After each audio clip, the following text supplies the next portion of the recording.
Amen. Muli, isang mapagpalang araw sa ating lahat at sa lahat ng mga kapatid at maging sa mga kapatid natin sa Facebook, mga friends at matagal-tagal din tayong hindi nakapag live stream. Anyway, thank you. Maraming salamat sa Panginoon dahil sa muling nagkaroon tayo ng pagkakataon na makapagtalakay muli tayo sa kanyang mga salita. No? Napakaraming paksa na rin akong natalakay sa programang ito, no? At maraming bagay na pwede nating itanong pagdating sa pag-aaral natin sa salita ng Diyos. Maraming bagay na hindi natin kayang linawin, no? At sapagkat sabi nga, ang Diyos is eternal, no? At hindi kayang isipin sa ating abutin ang kanyang panukala ang Diyos. Ano? Subalit, isang malinaw na sinasabi ng salita ng Diyos, ito yung patungkol sa kaligtasan. Ano? Sa usaping biyaya ng kaligtasan sa tao. Halos lahat ng mga local churches today under the grace movement ay naniniwala na ang kaligtasan ay sa biyaya lamang. Ito at sa pamamagitan ng pananampalataya sa pagkamatay, pagkalibing at muling pagkabuhay ng ating Panginoong Hesus. Ano? Ito ang pinaka-bottom line. Ano? Or ito ang pinaka-importanting bagay na dapat malaman ng isang tao. No? At maraming tao ngayon na sila ay naniniwala, no? Sa grace, no? Sabi tayo ay naligtas sa biyaya, no? Pero kung titignan natin ang kanilang pananaw, sila ay tumatakbo dun sa bagay na kailangan nating gawin, no? At kapag ang isang tao o mananampalataya ay pumasok, no, sa pagiging relihiyoso, no? Kung saan ang mga gawa ay tumutukoy sa eternal destiny, no? Ng isang tao, of course. Madalas kung hindi tayo maingat, naliliko ang kaisipan ng tao sa mga gawa. No?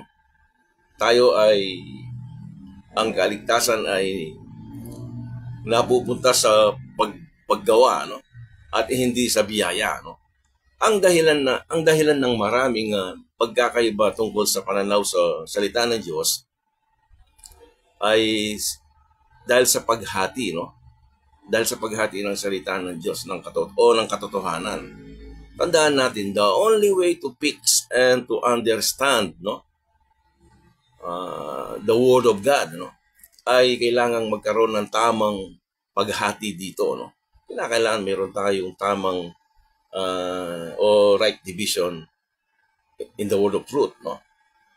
So, dito makikita nang bumabasa ang mga bagay na naisulat para sa atin, ano? O para sa iba, no? Tandaan natin, hindi lahat ng nakasulat sa Biblia ay tumutukoy sa isang tao o isang grupo, no, ng tao. Katulad ng madalas kong sinasabi, kailangan nating maunawaan, no, ang programa para sa Israel and at the same time yung programa para sa panahon ng biyaya.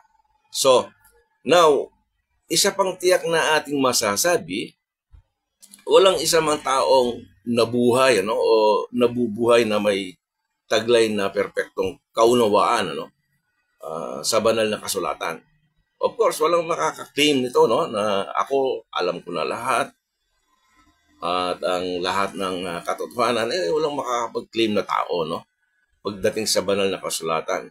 Walang isa kahit sa mga denominasyon, ano, o sa mga dispensationalism, no, no, not one, no, in the world of religion, ano, no one has ever had a perfect, sound biblical doctrine, ano, sa buong sangkatauhan na masasabi na niyang alam na ang lahat, ano, alam na niyang lahat ng bagay, ano, lahat o nakarating na sa dulo ng sa katotohanan ng salita ng Diyos, no.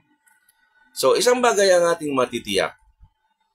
In Proverbs chapter 21, verse 2, every way of a man is right in his own eyes, no? But the Lord pondereth the hearts, no? Yun ang sinasabi ng Proverbs 21:2. Malinaw na sinasabi sa talata, ang lahat ng iniisip ng tao ay tama, no? Ganun ang tao, no? Ganun tayo, no? At tinitignan ng Diyos, no?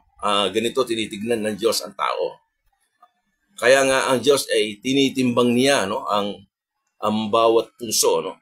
Isa sa napakahirap na tanggapin ng isang tao ay yung iwawasto tayo, maging ang pag-uugaling ito ay makikita, no, na makikita natin sa isang musmos na bata, no.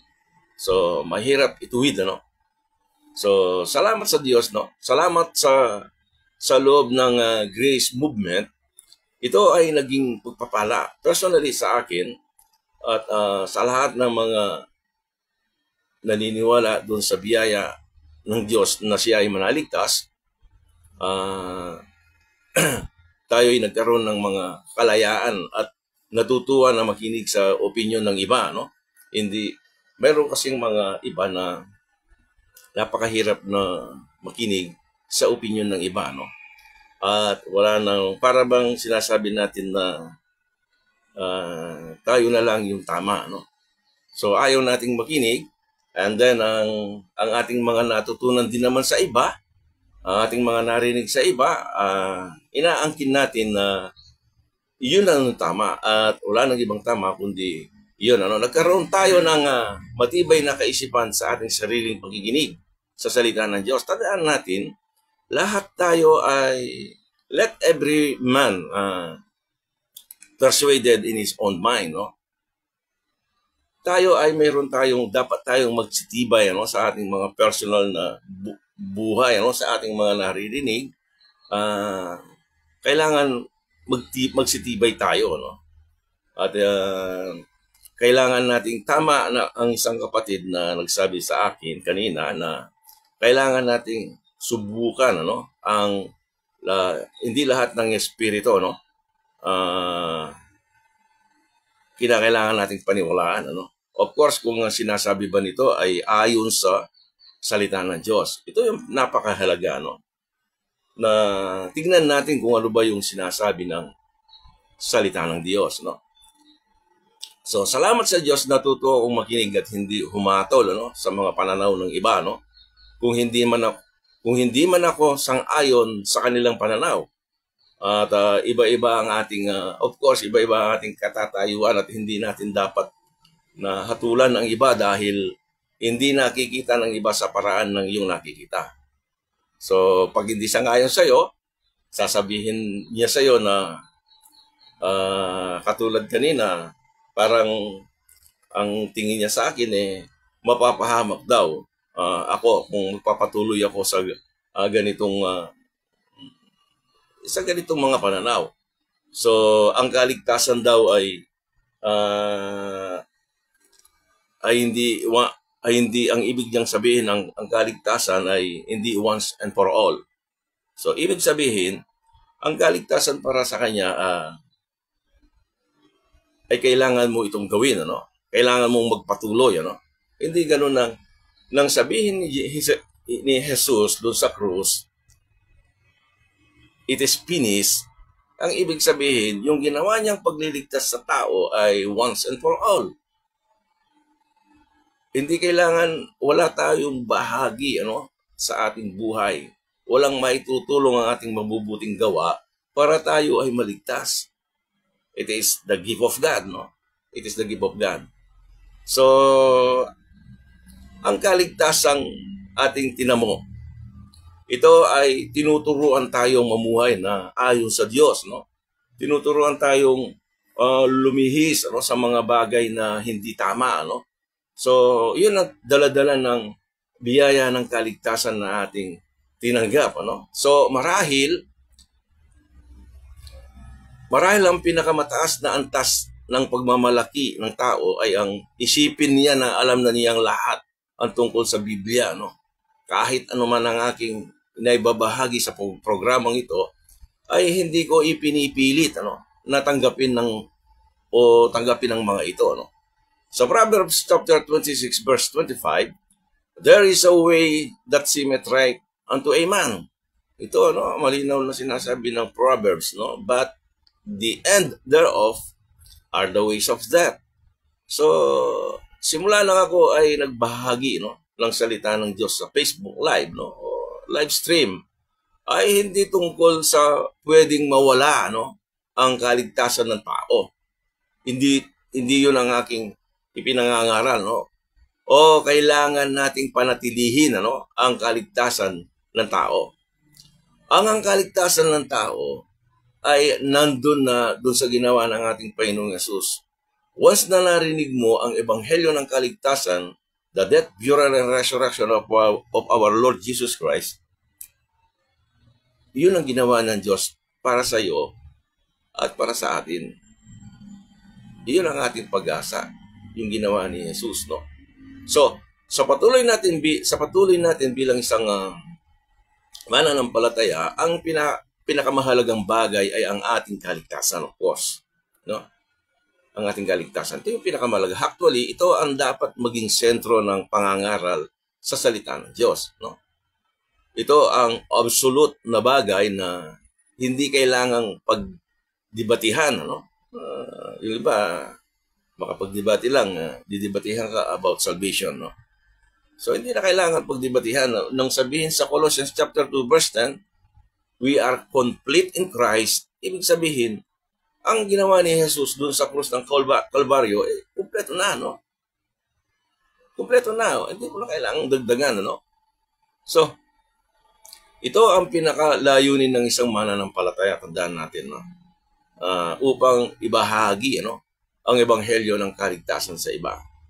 Bakit daw ako nangangaral? Sinong nagsabi na ako ay mangaral?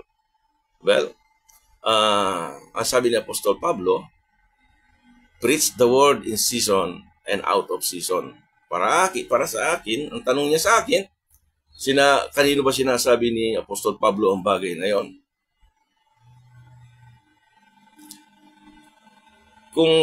Kung sinasabi niya na ito ay hindi niya sinabi sa akin, at sinabi niya ang bagay na yon doon sa mga naunang mananampalataya, kung namatay na yung mga mananampalatayang yon, sino pang magbabahagi sa salita ng Diyos?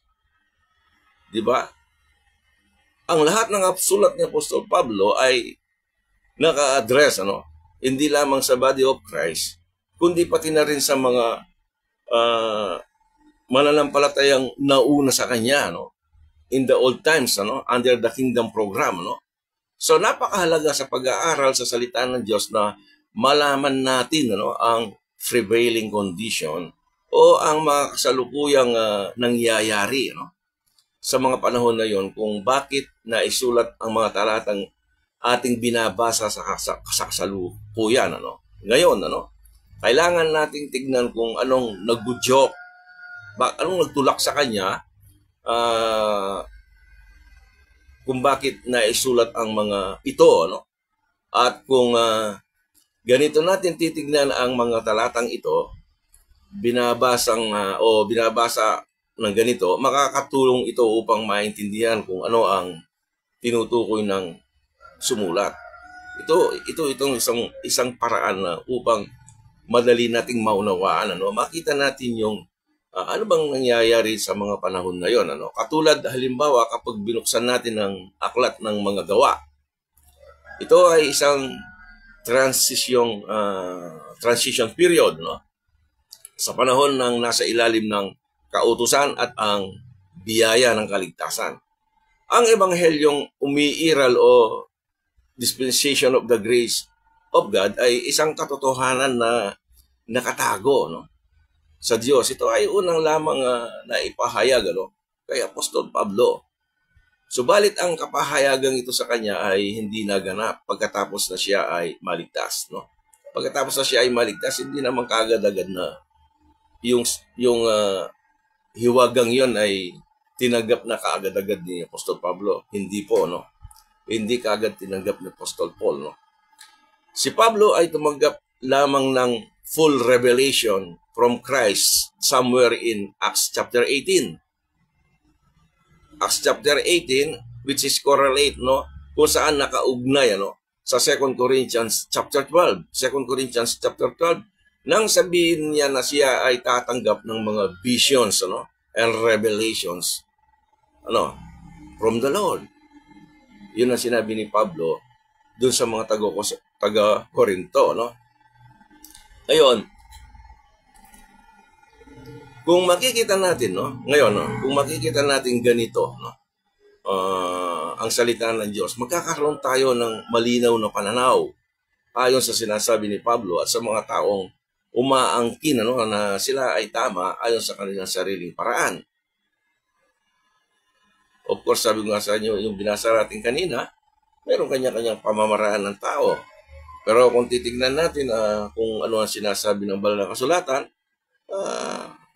nakakatulong upang unawain natin. So, dito natin maunawaan kung ano ang kahalagahan, ano, ng salita ng biyaya. Yung iba, hindi nila alam ang salita ng biyaya. Kung paano ang isang tao ay makakamit, no? O makakamit niya ang buhay na walang hanggan dahil sa biyaya lamang, no? Sa biyaya lamang ng Diyos, ano? Katulad ng nasabi ko sa nakaraan, ako ay nagkakamali, ano? Lahat tayo nagkakamali, ano? At sino ba ang hindi nagkakamali?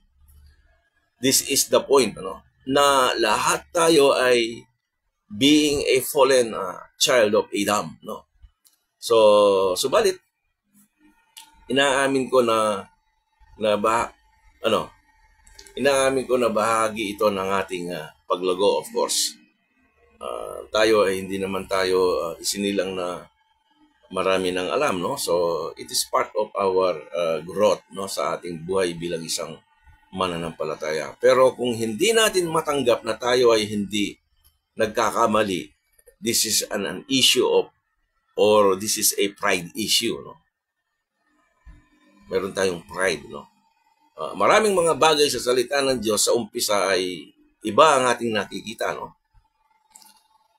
Subalit nagkakaroon dito ng progreso, no? Kapag tayo ay sumasaliksik, kapag tayo ay nagbabasa, kapag tayo ay nag-aaral, and tayo ay pumupunta sa iba-ibang mga kapatid na nag-aaral din at nakikinig din sa kanila, no? Today, ating tatalakay ng isang mga talata, no? Sa mga talata sa 1 Corinthians chapter 15.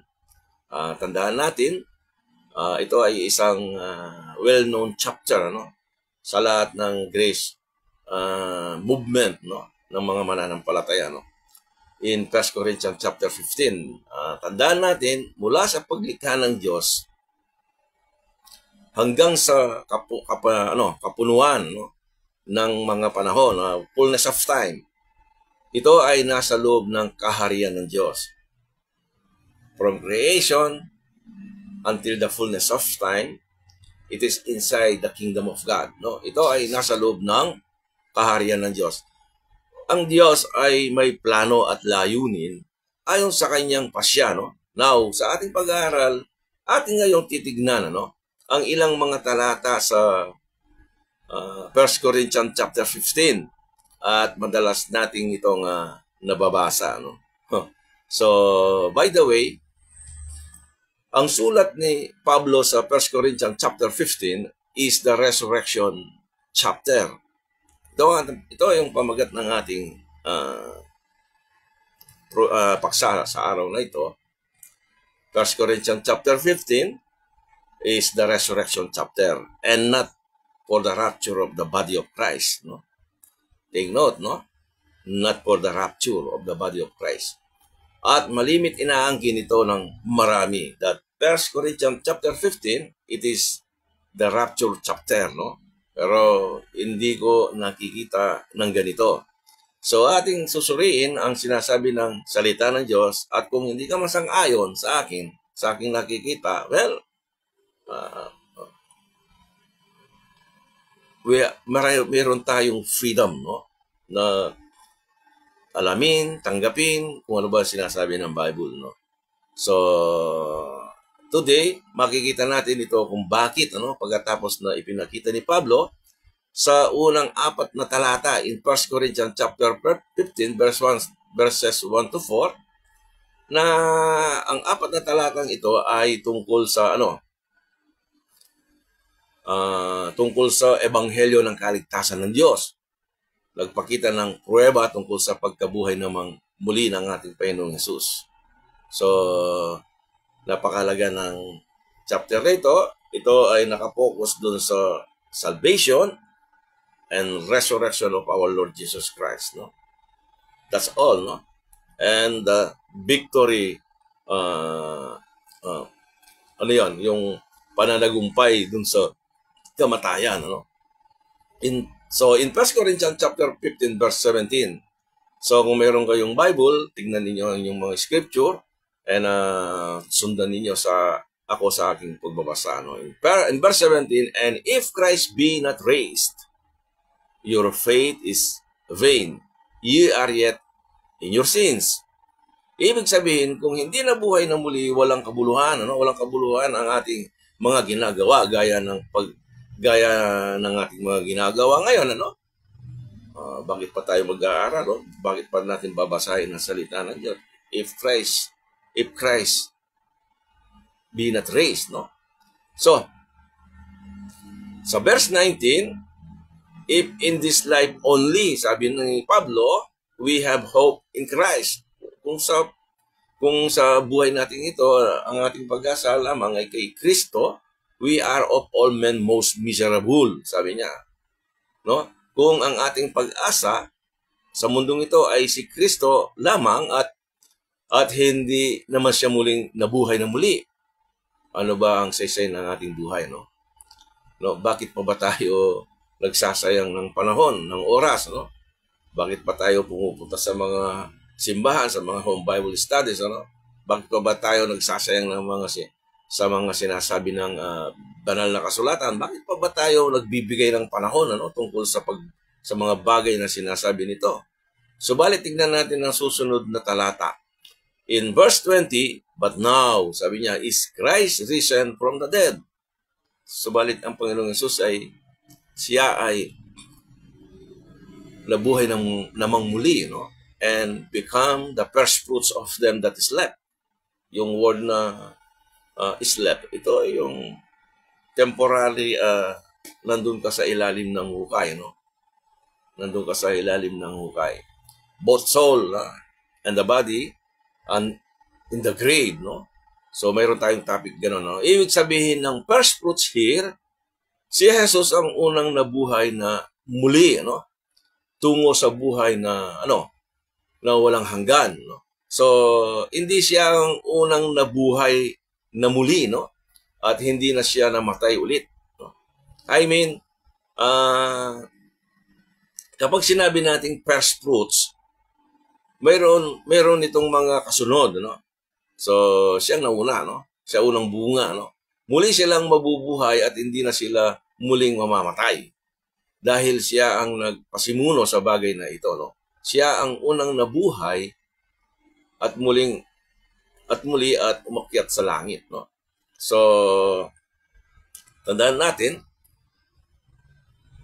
siyang unang nag-resurrect, at meron siyang ibig sabihin may susunod pa, In 21, for since by man came death, by man came also the resurrection of the dead.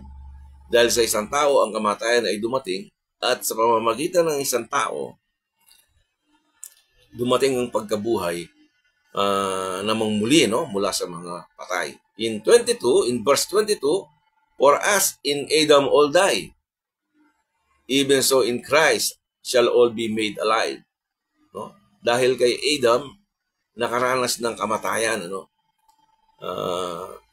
ang tao, subalit bubuhayin ang lahat, Ang lahat bubuhayin, So in verse 23, but every man in his own order, Christ the first fruits. Afterward they that are Christ at His coming. So, titignan natin ito, kung bakit ba ang tinatapik natin ngayon, yung pagtatagumpay niya sa kamatayan and the resurrection, But some man will say, sabi niya, verse 35, how are the dead raised or raised up? And with what body, sabi niya, do they come? No? Mayroong mga katanungan dito sa ang ilan, ano? Kung paano bubuhayin ng mga patay. So, from verse 36 to 49, kung yung itutuloy sa 1 Corinthians chapter 15, makikita niyo dito, ipinapaliwanag ni Pablo ang iba't ibang klaseng katawan, no, na umiiral, ano? Iba't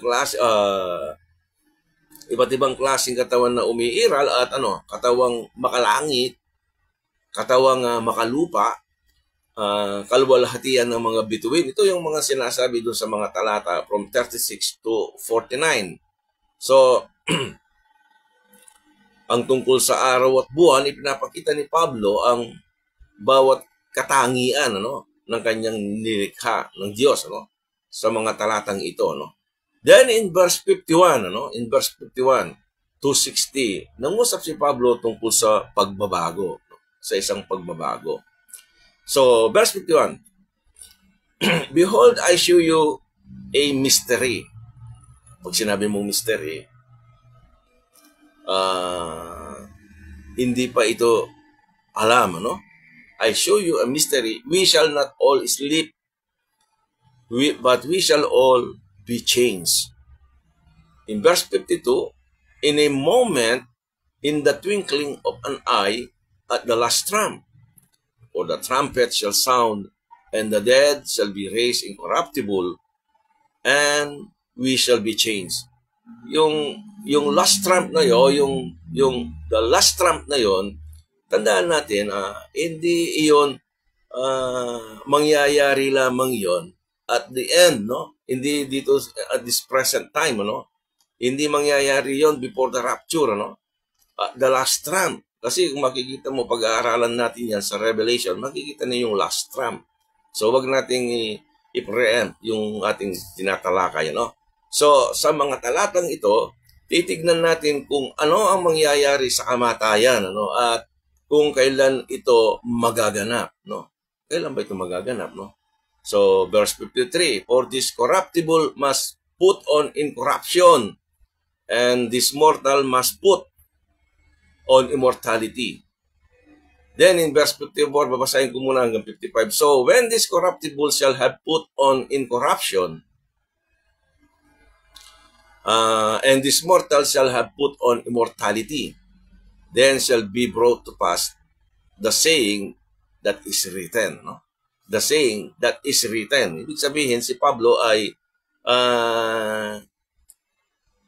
siya ay bumabanggit ng mga bagay na which is written, which is nasulat sa noon, Death is swallowed up in victory. So, in verse 55, O death, sabi niya, where is thy sting? O grave, where is thy victory?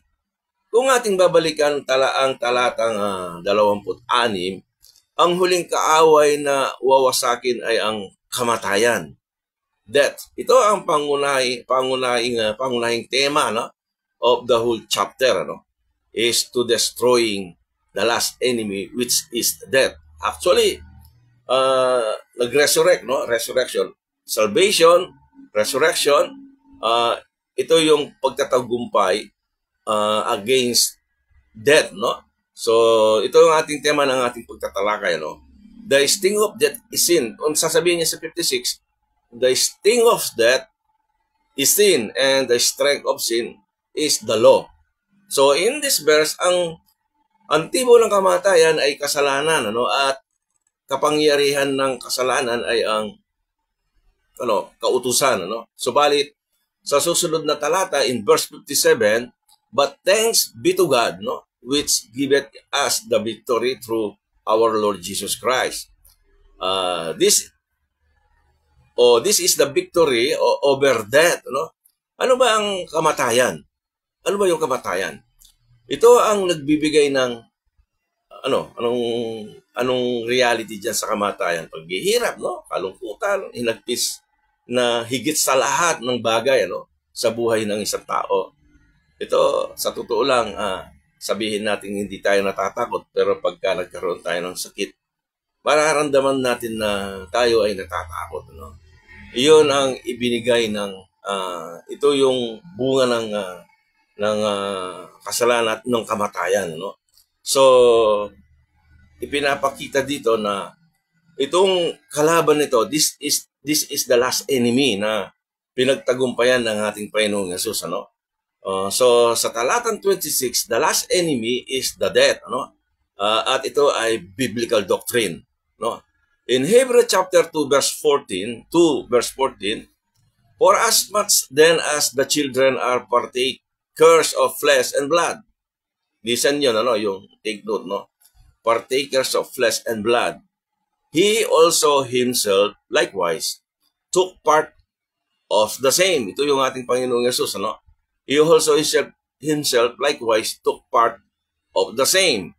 And through that, he might destroy him. Destroy him, who? The devil that had the power of death. That is the devil, no? That is the devil. So, magpahanggang ngayon, tayo ay nasa ilalim ng ng kamatayang ito, no? Sapagkat ang diablo ay nandito pa siya, ang may kapangyarihan sa kamatayan, no? So, in verse 15, and delivered them who through fear of death were all their lifetime subject to bondage. Ito ay isang realidad sa tao na natatakot, katulad ng nasabi ko kanina, sa kamatayan.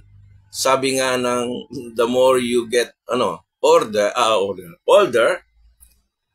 sabi nung the more you getting near to death. So ito ay isang realidad, walang makakapagsabi na naniniwala sila sa heaven pero takot silang mamatay, no? Kung gusto nila, sabi nila pupunta sila sa heaven. Though ang pagtungo sa heaven, it is not immediately, no? Ang babalik sa Diyos sa ating mga topic before is the spirit. But the body and the soul, ang sabi ng Biblia, they will stay in a grave, no? Anyway, darating ang panahon, bubuhayin muli ng Diyos ang mga ito. Pero kailan? Ito yung bahagi ng ating pag-aaral ngayon na titignan natin kailan ba mangyayari yung bagay na yun, So, Hosea chapter 13 verse 14, I will ransom them from the power of the grave, no? I will redeem them from death. O death, sabi niya, I will be thy plagues, no? O grave, sabi niya, I will be thy destruction. Repentance shall be hid from mine eyes. Ganito ang sinasabi ng Diyos sa talatang ito, no? Siya ang wawasak sa kamatayan, Death and grave, Death and grave cannot repent sa Diyos dahil sa ginawa nito sa sangkatauhan, So malinaw na wawasakin ng Diyos ang kamatayan at libingan, Wawasakin ng Diyos ito, Nakita naman natin sa ibang verse na ating binasa kanina, Sa Revelation chapter 20 verse 14, and death and hell, sabi niya, were cast into the lake of fire. This is the second death. So, death and hell will cast into the lake of fire. So, in 1 Corinthians chapter 15, sinasabi nito kung kailan nilamon ang pagtatagumpay ng kamatayan. So, let's see in 1 Corinthians 15 verse 23. So, balikan natin ngayon sa ating tinatalakay. So, in verse 23, but every man in his own order, sabi niya, Christ the first fruits.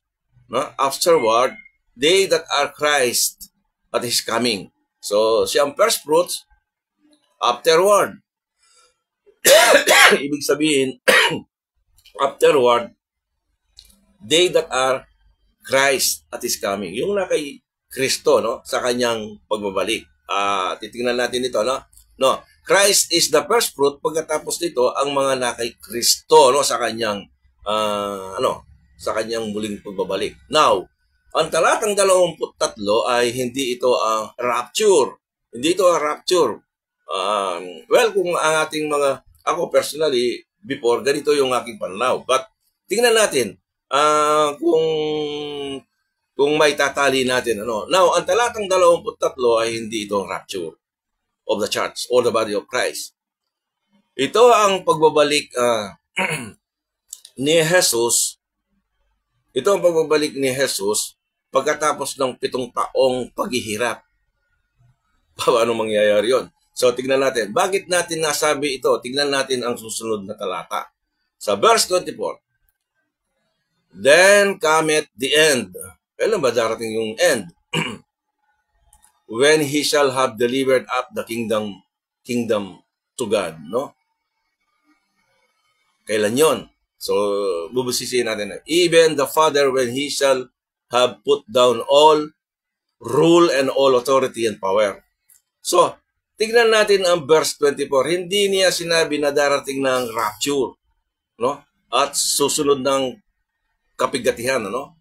At ang katapusan, no? Hindi ito sinabi ni Pablo at hindi tayo gumagawa ng, of course, hindi tayo gumagawa ng mga imaginary doctrine, no? I mean, yung pag sinabi natin imaginary doctrine, yung para bang assuming, na ito ang mangyayari. But let us plainly read what the scripture said. No, sabi ni Apostol Pablo. So, sa salita ng Diyos, sanayin natin sa pag-aaral ng salita ng Diyos base sa kanyang sinasabi. No? Kailangan nating unawain kung ano yung kapahayagan nito sa pahina ng inyong Biblia, sa ating Biblia. Hindi tayo pwedeng magdagdag sa salita ng Diyos para sabihin natin ang nais nating sabihin, of course. Ayon sa talata 23, ang pangunahing bunga ay si Kristo, the first fruits. At ang mga nasa kanya ay susunod sa kanyang pagbabalik. In His second coming. Tandaan natin, ang kanyang pagbabalik, which is not the rapture. Iba yung ang tinutukoy dito. Okay, ituloy natin. Pagkatapos dito, darating ang wakas, ang sabi niya. And the end, sabi niya. So, ibig sabihin, malayo yun, Hindi sa pagdating ni Jesus. At aling wakas na tinutukoy dito, ang katapusan ng, kapanahunan, kapunuan, ng mga panahon. The fullness of time, that is the end. Until the end, And the end, ang wakas ay darating, sabi niya, At aling wakas na tinutukoy dito, siyempre yung fullness of time. Ano ang mangyayari at the end? Sabi niya, ibibigay na niya ang kaharian sa Diyos. Di ba? Malinaw sa talata. Pagkatapos nalilipulin na niya ang lahat ng paghahari at lahat ng kapamahalaan, at kapangyarihan, ang paghahari ni Kristo, o ang kaharian na binanggit dito, yung paghahari dito na binanggit ay ang paghahari ng ating Panginoong Yesus. Pagkatapos ng 1,000 taon, darating ang wakas, So ano yon? Ang wakas ng panahon tungo sa walang hanggan, So kailan mangyayari ang lahat ng ito? Kailan bang mangyayari ang lahat ng ito? In verse 25, sabi niya rito, For He must reign till He had put all enemies under His feet. So, kailan ba mangyayari yun? Hindi naman yun sa pinag-uusapan natin ngayon. Dito, hindi sa rapture, How long will He reign, Hanggang kanyang mapasuko ang lahat ng kanyang, kaaway, Tandaan, Christ will not reign during the tribulation period. Hindi siya maghahari during the tribulation period, of course. So, then after this 1,000 reign, sabi niya, ang huling kaaway, which is death, ay kanyang wawasakin. Ang ibig sabihin nito ay mayroong kamatayan during the reigning of Christ. There is a death, experience of death, physical death, Now, 1 Corinthians chapter 15 ay inilalagay tayo hindi sa pagdagit o rapture of the body of Christ. Ayon sa talatang 24, ang eksenang ito ay mangyayari kailan? After He has delivered up the kingdom to God. Delivered yung i-deliver yung kingdom, the kingdom of heaven is delivered niya sa Diyos, no, up to the kingdom to God. So, malinaw na ang 1 Corinthians chapter 15 ay hindi mangyayari after the dispensation of the grace, no, of God. Hindi mangyayari pa, no? Kundi ito ay mangyayari kapag ihahatid niya sa Ama ang kapamahalaan. So, pagkatapos nito, ang Diyos ay maging lahat sa lahat. And God is all in all. So in verse 50, now this I say, brethren, that flesh and blood cannot inherit the kingdom of God, neither that corruption inherit incorruption. No? Sa talatang ito, hindi sinasabi during the millennial kingdom. Hindi ito tungkol sa millennial kingdom, that flesh and blood cannot inherit the kingdom of God. Sa panahong yon, sa paghahari ni Kristo ay mayroong flesh and blood. Mayroong flesh and blood. Dahil si Jesus ay maghahari ng may pamalong bakal. No? Ngayon, titignan natin ang isang pagkabuhay na muli. There is a resurrection of the dead in this chapter, no? Na magaganap sa chapter 15. So, kumuha tayo ng reference in Matthew chapter 8, verse 11. Sabi niya doon, and I say unto you, sabi ni Jesus, no, that many shall come from the east and west and shall sit down with Abraham and Isaac and Jacob in the kingdom of heaven. So, malinaw yun, ano? Sa panahon ng paghahari ni Jesus, sit with them, Abraham, Isaac, and Jacob. No? Ito ang pangako in the Old Testament, ano, na mayroong kasamang maghahari during the reign of Christ. Kaya nakakasiguro, no, anong nasisiguro natin? Tayo na may kasamang sila, no, na may kasamang maghahari sa mga Old Testament saints. At sila ay muling mabubuhay. So, Luke chapter 20, verses 34, 36. And Jesus answering said unto them, the children of this world marry, no? and are given in marriage. But they which shall be accounted worthy to obtain the world and the resurrection from the dead, neither marry nor given in marriage. In 36, neither can they die anymore. Hindi na sila mamamatay, no? For they are equal unto angels and are the children of God, being the children of the resurrection. Take note, yung the word worthy, ipinapakita they are not under grace, no? Pag sinabi mo yung word na worthy, para maging sila ay maging worthy, maging acceptable sila doon sa world na ibibigay na Diyos sa kanila, kinakailangan maging worthy sila, no? They are not under grace, no? Sa paghahari ni Jesus, they were accounted worthy to obtain that word na pinangako ng Diyos, ano? In verse 5, in Hebrew chapter 2, verse 5, for unto the angels hath he not put in subjection, ano? The world to come, whereof we speak. So, kung titignan natin, usisahin natin yung pinangarap nila ito ang syudad na kanyang inaasam, no? At hindi ito nakita at natagpuan, no?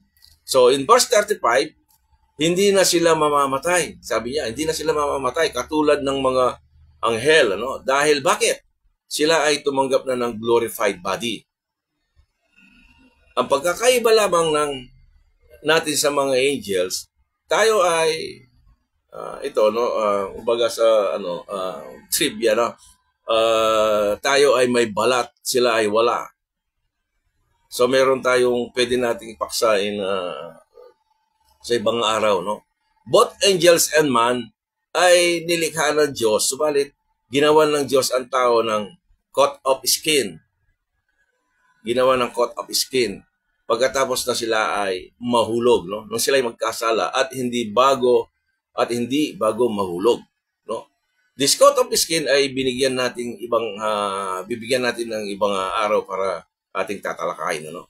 Now, in the earthly ministry of the Lord Jesus Christ, may pangako kay Isaac and Jacob na sila ay kasama in the kingdom of heaven.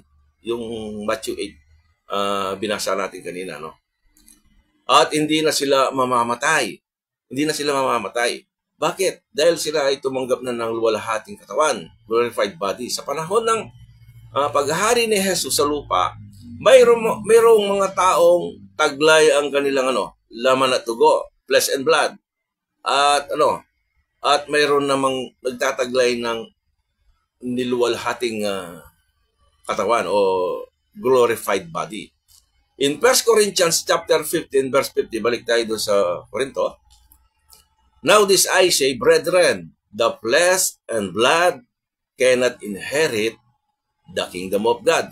Kingdom of God, tandaan natin, including the kingdom of heaven, from creation to the fullness of time, is included in the kingdom of God. So, generally speaking, ito ay sakop, no? Tinutukoy sa talatang ito ay hindi sa panahon ng paghahari ni Jesus, yung kingdom of God. Kundi ito ay tumutukoy after the fullness of time, ay magaganap at ito ang eternal kingdom of God. Now, no? When this kingdom of heaven is delivered to God, then in verse 26, the last enemy will be destroyed. In 1 Corinthians chapter 15 verses 25 to 26, for he must reign, sabi niya, for he must reign till he had put all enemies under his feet. 25, the last enemy that shall be destroyed is death. Ngayon, kung nawasak na ang kamatayan, ano ang mangyayari sa mga taong nabubuhay sa mga panahon na naghahari si Kristo? Sa panahon na yon, mayroon nang nabuhay na muli at tumanggap na ng luwalhating katulad ng sinabi ko, na luwalhating katawan at hindi na sila mamamatay. Katulad ni Isaac, Jacob, Isaiah, si Jeremiah, lahat ng mga propeta, o lahat ng mga God of man in the Old Testament ay muling bubuhayin at papasok silang maghahari kasama ng Panginoong Hesus, no? Paano ang mga taong nangabuhay sa panahon na iyon at hindi tumanggap ng luwalhating katawan? During the Millennial Kingdom, sila ay may taglay na katawan na dugo at hindi sila pwedeng pumasok sa Eternal Kingdom of God. Paano mga yon? In verse 51, behold, sabi niya, I shew you a mystery. We shall not all sleep. We shall not all sleep. Pag nakita yung word sleep, yung sinabi ko kanina na sila ay temporary rest in peace sa ilalim ng 6 feet under the ground, yun ang tinatawag nilang sleep. Kaya nakalagay doon rest, yung RIP na rest in peace, no? So, but we shall all be changed. Sabi niya, we shall not all sleep, but we shall all be changed. Si Pablo ay nagbigay ng impormasyon sa talatang ito na hindi pa ito naipahayag, no? Hindi pa niya ito naipahayag, no? May nagsasabing ito ng revelation of the mystery. Yung which is the body of Christ, no? About the dispensation of the grace of God. Pero hindi pa ito, no? Hindi pa ito. Ito ay prophetic program, no? Kailangan lamang nating manatili sa konteksto ng kung ano ang sinasabi ng 1 Corinthians chapter 15. So, 51, behold, sabi niya, I shew you a mystery. We shall not all sleep, but we shall all be changed. Kailan ba magaganap ang propesiyang ito? At the end of the millennial kingdom. So, pwede natin itong aralin ulit. At the end of the millennial kingdom. Babaguhin ng Diyos sa panahon na yon ang mga katawang panglupa, no? Dahil hindi sila pwedeng pumasok sa kaharian ng Diyos, no? Hindi sila pwedeng pumasok. Sa talatang 52, in a moment, sabi niya, in the twinkling of an eye at the last trump, for the trumpet shall sound, and the dead shall be raised incorruptible, and we shall be changed. The last trump ay maririnig pagkatapos ng millennial kingdom. See? Basahin nyo yung Revelation. The last trump, maririnig natin yon pagkatapos ng millennial kingdom. Ang mga namatay dito ay sa panahon ng millennial kingdom, they will rise incorruptible, ano? At ang mga nabubuhay ay babaguhin, no? So, for this corruptible must be put on incorruption, and this mortal must put on immortality.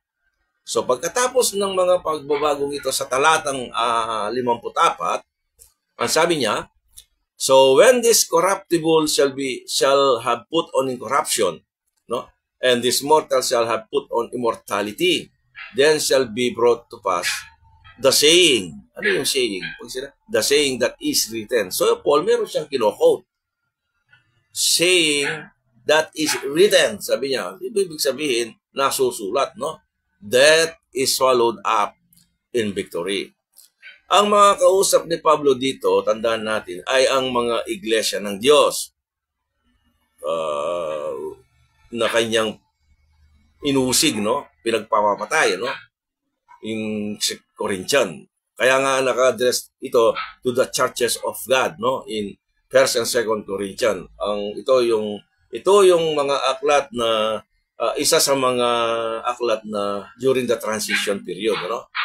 Kaya it correlates, no, nakaugnay ang Acts chapter 18 na nakaugnay sa mga sulat ni Pablo sa mga taga Corinto. Kaya nga sa sinabi ni Pablo tungkol sa propesya na naisulat, death is swallowed up in victory. Prophecy yun, no? Ibig sabihin, wala nang makakaranas na kamatayan. Wala na, no? Kung sisikapin nating intindihin, no, sa chapter 15, makikita natin ang pagkakaiba, no, ng kingdom of God sa kingdom of heaven. Ano ang tinutukoy ni Pablo na nakasulat, which is written? Basahin natin yung Isaiah 25 verse 8. Sa chapter 25 ng Isaiah verse 8, He will swallow up death in victory, and the Lord God will wipe away tears from all faces, and the rebuke of his people shall he take away from off all the earth, for the Lord had spoken it. So, ngayon, sa talatang ito, ipinapakita kung kailan mangyayari ang eksenang ito sa iyong Biblia. Mayroon ba tayong naaalala na ibang talata aside dito sa binanggit ni Apostol Pablo na bumanggit siya o nag-quote siya sa Isaiah? Yes, in the book of Revelation. Sabi niya doon, when the kingdom of heaven delivered up to him, no, God the Father, no, yung to him, to God the Father, ang kalibakan sa kanyang kanyang bayan ay tatanggalin na ng Diyos sa buong lupa, no. Wala nang ang bayang Israel, no, wala na in those days, wala nang magpe-persecute, no. At papahirin ng Diyos ang mga luha sa lahat ng mga mukha nila. Now, in Revelation chapter 21, and I saw a new heaven, no, and a new earth. For the first heaven and the first earth were passed away, and there was no more sea. So, in verse 2, and I, John, saw the holy city, New Jerusalem, coming down from God out of heaven, prepared as a bride adored for her husband. Yung bride dito is Israel, no? Not the body of Christ. Pwede rin natin topic yan someday, no? And I heard a great voice out of heaven saying, Behold, the tabernacle of God is with men, and He will dwell with them, and they shall be His people. And God Himself shall be with them, and be their God. And verse 4, ito yung another verse na kinot ni Pablo sa Isaiah, at sinabi din ni John na sinulat niya. And God, ito yung kaganapan nito, no? Ito yung fulfillment. Yung sinulat ni Isaiah, no? And God shall wipe away all tears from their eyes, no? And they shall be no more death. Wala na silang kamatayan, wala nang kamatayan doon. Neither sorrow nor crying, neither shall there be any more pain.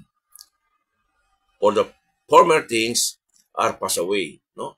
Ang talatang ito ay nakasulat sa propesya ni Isaiah chapter 25 verse 8. At binanggit ni Pablo, no, sa 1 Corinthians chapter 15, which was sandwiches from prophecy to its fulfillment in Revelation. So yun, no, yun ang makikita natin. Binanggit ni Paul, kinote niya, nakapagitna doon sa kaganapan nito after the millennial kingdom. No? Kaya si Pablo ay nangungusap tungkol sa mangyayari after the kingdom of heaven delivered up to God. Dito, no? Kasi ang kanilang ang tawag dito, sila ay tumitingin sa paghahari ng ating Panginoong Hesus, no? Yung mga kingdom, yung mga Jewish people, no? So kaya si Pablo nga, yun ang kanyang pangusap tungkol sa mangyayari after the kingdom, no, of heaven, delivered up to God, and then death is swallowed up in victory, no. Wala nang kapangyarihan, wala nang hindi na mananahig yung kamatayan, ano. There is no more death, no. Ito ang tinutukoy ni Apostol Paul, no, sa 1 Corinthians chapter 15. That kingdom of heaven is that kingdom of God, no. The kingdom of heaven is inside the kingdom of God. Tandaan natin, during the paghahari ni Christ, there is flesh and blood. At mayroong mga glorified body during those days, no? At hindi na sila, sabi na, hindi na sila mamamatay. But those, hindi pa taglay yung tawag dito, yung niluwalhating katawan o glorified body, makakaranas pa sila ng kamatayan, ano? But they will be changed. No, sabi niya, maraming nagsasabi that these verses is the rapture of the body of Christ. Katulad ko noon, no? Ito sila, tayo ay nag-aaral, no? At of course, kung mayroon ang pag-aaral naman natin ay it is a progressive, no? Tayo ay natututo. So, hindi ko naman sinasabing ito yung ating pananaw, no? But yung pananaw ng iba, siyempre mayroon silang pananaw. Iyon din ang kanilang kiniklaim. But hindi natin pwedeng sabihin na tama tayo, mali sila. O mali ako, o tama sila. Hindi natin masasabi. But according what the scripture say ito ngayon ang aking personal na nakikita, no? So, hindi ko naman ipipilit na tanggapin, no? So, lahat tayo mga mananampalataya, doon tayo magkikita-kita. Di katulad kanina, mayroong nag-condemn, no? About my position in the scripture na delikado daw na hindi ako ligtas. So, hinatol na ako, di ba? Hinatulan na ako. So, wag tayong humatol sa mga actually sila'y mananampalataya din, ano? At sila mananampalataya. Bakit ko hahatulan yung kapatid? Sabi niya, hindi ka pa pwedeng maghatol sinabi na ng banal na kasulatan, di ba? Sabi ni Lord, judge not that you will not be judged. Sabi ni Jesus Christ, no? Maging sa Pablo, meron din ganun, no? So, hindi, sabi niya, pwede ka mamatol. Kung alam mo na mali yung ginagawa niya, ayon sa salita ng Diyos, hindi ka mamatol, sa salita ng Diyos ang mamatol. So, yun ang nais ko lang sa ating buhay. Huwag tayo maging judgmental, no? Hindi siguro siya nanonood ng Itbulaga, no? Now, kung hindi ito ang rapture, ito naman, paano kung hindi ito yung rapture? Saan tayo? Paano yung rapture natin? Kung hindi ang 1 Corinthians chapter 15. So, sa Biblia, ang rapture ng body of Christ, ako personally, tanggap ko na ito, it is in Colossians chapter 3 verse 4. 1 Corinthians chapter 3 verse 4. When Christ, sabi niya, who is our life, shall appear. Kailan yun? Secret yun, di ba? Secret yun, hindi naman natin alam kailan mag-appear. Then shall ye also appear with Him in glory. Sikreto yan. Basta yun ang sinasabi niya. When Christ shall appear, ibig sabihin, makikita natin, makikita natin sabi nga, sa ano pa? then we shall also, ano sabi niya? Appear with Him in glory. Kapag si Kristo ay nahayag, tayo ay mahahayag din sa kasama niya sa kanyang, kalwalhatian, no? So, walang sino man ang makapaglalagay ng oras, no, sa pagdagit, no, o sa rapture of the body of Christ. Maraming mga tawag ito, date setters, no? Darating na si Jesus, o ganito. Yung iba nga binenta na nila yung mga pag-aari nila, o yung iba ang ganda-ganda ng trabaho nila, nagsipag-resign. O anong nangyari? Hindi natupad yung kanilang yung mga tawag dito, yung propesya ng mga manunulat, ano? Maraming maklat na mga date setters of the rapture, no? Mayroon pa lang kwenta, mayroon pa silang mga tawag dito, yung mga chart, ano? So, pag sinabi ng Bible, yun na yun. So, ang mga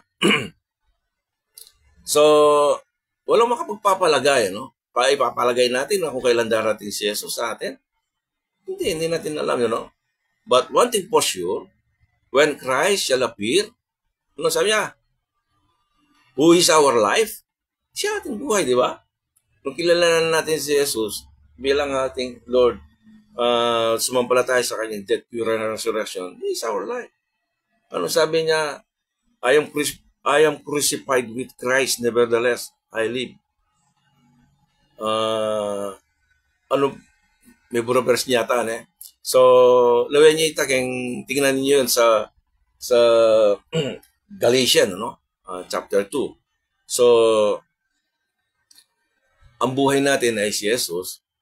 When He shall appear, then shall ye also appear with Him, sabi niya, in glory. So, that is my rapture. Hindi ko rin alam kung yun din ang ating pananaw, no? But, yun ang aking sa kasalukuyan, pwedeng magbago kung mayroong makikita na mas mas nakita niyang katotohanan, no? Ang mga pangitain at kapahayagan, tandaan natin ito, no? Ang mga visions, no, and revelations ay tinanggap lamang ni Apostol Paul, no? Sa sumunod na sulat niya sa mga taga-Korinto. 1 Corinthians to tinanggap ni Apostol Paul somewhere in 2 Corinthians chapter 12, which is 30 years after the death of Christ. Yun. So, hindi pa niya tinanggap yung revelation of the mystery of the dispensation of the grace of God. Dahil sa pangangaral ni Pablo before, in the entire book of Acts, from chapter 1 to 28, halos ang kanyang pangangaral is about yung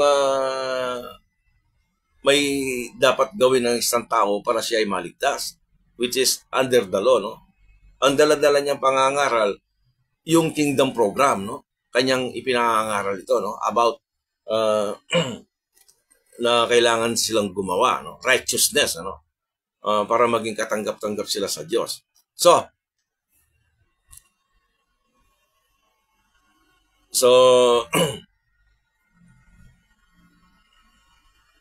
So, maraming mga mananampalataya, ibig sabihin hindi siya tumanggap ng full revelation from the Lord, pagkatapos na siya ay maligtas. So, hindi immediately tinanggap niya, Ang tinanggap lamang ni Pablo, ang sabi niya, ang sabi niya kay Pablo, ni Jesus kay Pablo, I am Christ, na iyong inuusig, sabi niya. Yun lang alam ni Pablo, and about the Christ is the Messiah, the Son of God, declared by the power of His resurrection. Yun lang alam ni Pablo.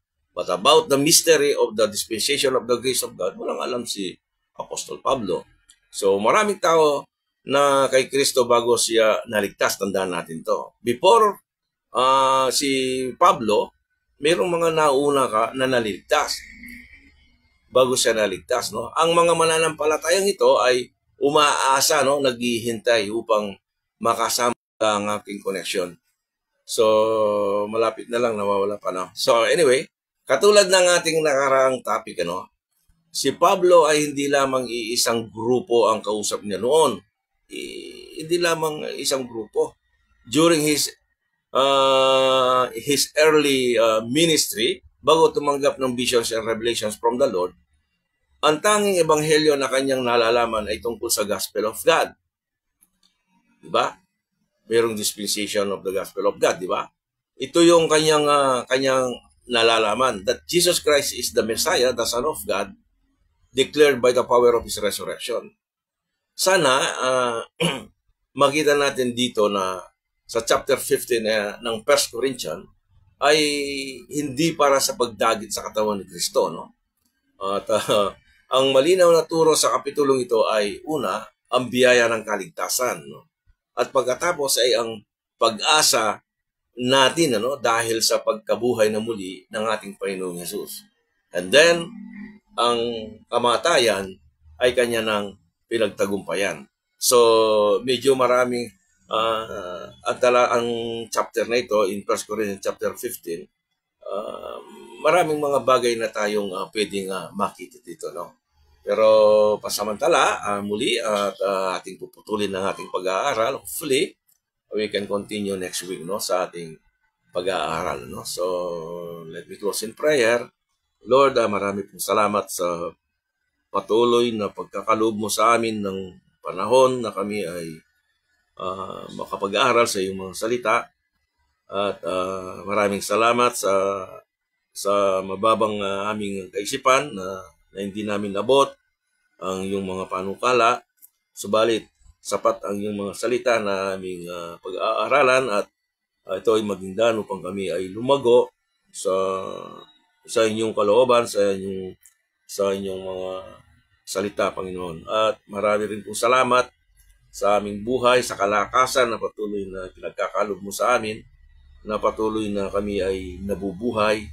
Do alam namin na kami ay sa aming topic na someday nahaharap kami sa katotohanan na ang kamatayan ay nandyan sa aming buhay sa kasalukuyan. Subalit ito ay binigyan mo ng pagtatagumpay, no?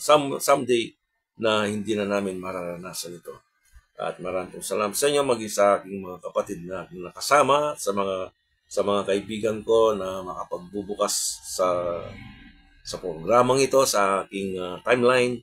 Nawa po, bigyan niyo sila ng desire na makasama ko silang makapag-aral ng inyong mga salita. Ito po aking hiling at dalangin sa tanging pangalan ng aming Panginoong Hesus. Amen. Bro, salamat at kaya benta ko gani po Esther MNC at God bless bro at pag-pray mo ko kining kaya kining programa ito. To God be the glory.